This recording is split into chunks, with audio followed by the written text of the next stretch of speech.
নমস্কার বন্ধুরা, গঙ্গাশিউলি রান্নাঘরে ভিলেজ ফুডে তোমাদের সবাইকে স্বাগত। আজকের রেসিপি সরষে ইলিশ। তাই প্রথমে ইলিশ মাছগুলোকে আমরা ভালো করে ধুয়ে হলুদ লবণ দিয়ে ভালোভাবে মাখিয়ে নিচ্ছি। তোমরাও ঠিক এইভাবে ভালোভাবে কিন্তু হলুদ লবণ দিয়ে মাখিয়ে নেবে, যাতে মাছগুলোতে ভালোভাবে লবণ হলুদ মেখে যায়। এইভাবে মাখানোর পর তারপর কিন্তু আমাদের স্পেশাল একটা মশলা করে নিয়েছি, যেটার মধ্যে আদা, কাঁচা লঙ্কা, সর্ষে, কাজু বাদাম আর রয়েছে সামান্য একটু লবণ। এটা দিয়ে আমরা এর মধ্যে কিন্তু পেস্টও করে নিচ্ছি। আর এই মাছটা কিন্তু ভালোভাবে মাখিয়ে নিতে হবে। যেহেতু সর্ষে ইলিশ, তাই মাখানোতেই কিন্তু তোমাদের ভালোভাবে করে নিতে হবে। এবার কড়াইতে তেল দিয়ে শুকনো লঙ্কা এবং কাঁচা লঙ্কা ফোড়ন দিয়ে এর মধ্যে দিয়ে দিয়েছি কিছু কালো জিরে দিয়ে ভালোভাবে নাড়াচাড়া করে নিতে হবে একটা হালকা স্মেল আসা পর্যন্ত। এবার দিয়ে দেবো সামান্য একটু হলুদ গুঁড়ো আর তার মধ্যে একদম গরম জল। সামান্য একটু গরম জল দিয়ে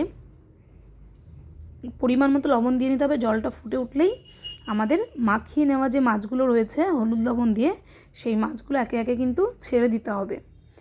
আর ছেড়ে দেওয়ার পর কিন্তু এটাকে ভালোভাবে ফুটিয়ে নিতে হবে। মাছগুলো যখন সেদ্ধ হয়ে যাবে তার কিছু সময় আগে আমাদের কিন্তু সেই স্পেশাল যে পেস্ট করে রাখা সেটা আমাদের দিয়ে দিতে হবে। যখন ফুটে উঠবে তোমরা কিন্তু চাইলে একটু ঢাকা দিয়ে নিতে পারো, আর কিছুটা পরিমাণ সামান্য লবণ দিয়ে দেবে। ব্যাস, এইভাবে কিন্তু রান্না করে দেখতে পারো। খুব সিম্পলভাবে রান্নাটা খুবই ভালো লাগে খেতে। আর ভাতের সঙ্গে তো কোনো কথাই নেই, গরম গরম সরষে ইলিশ খুবই ভালো লাগে খেতে। আর বাড়িতে কিন্তু সবাই এইভাবে খেয়েও ভালোই বলেছে। তাই এই যে পেস্টটা সরষে, মানে আমরা কালো সরষে দিয়েছি, কাঁচা লঙ্কা, কাজু বাদাম, সামান্য লবণ আর এখন আমরা একটু হলুদ মিশিয়ে এই পেস্টটা রেডি করে নিয়েছি। এই পেস্টে দিয়ে দেবো এবার আমরা ওই ইলিশ মাছের মধ্যে এই পেস্টটা দেওয়াতে কিন্তু দারুণ টেস্ট এসেছে। আর সরষে ইলিশ খুব সিম্পলভাবে এইভাবে করলে খুব ভালো লাগে। আমাদের ইলিশ মাছ প্রায় 1.5 কিলো মতো ছিল, তাই আমরা একটু বেশি করেই করেছিলাম। এবার কিন্তু এটা ফুটতে শুরু করে দিয়েছে। আমাদের সরষে ইলিশ কিন্তু প্রায় কমপ্লিট। আমাদের রেসিপি যদি তোমাদের ভালো লেগে থাকে অবশ্যই লাইক, কমেন্ট, শেয়ার করতে ভুলবে না। আর চ্যানেলটাকে সাবস্ক্রাইব করে পাশে থাকা বেল আইকন অবশ্যই প্রেস করে দেবে। আর সবার শেষে দিয়ে দিতে হবে সরিষার তেল, যাতে একটু ভালো স্মেল আসে। আর এইভাবে করে দেখবে, খেতে খুব ভালো লাগবে।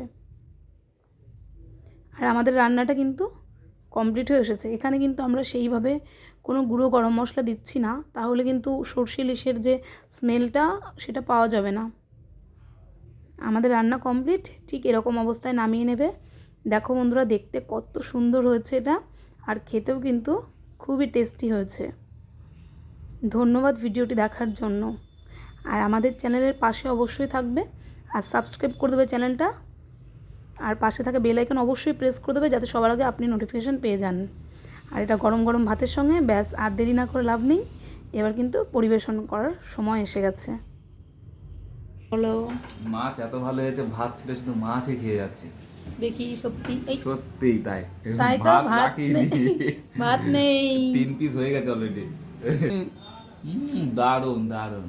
বাহ।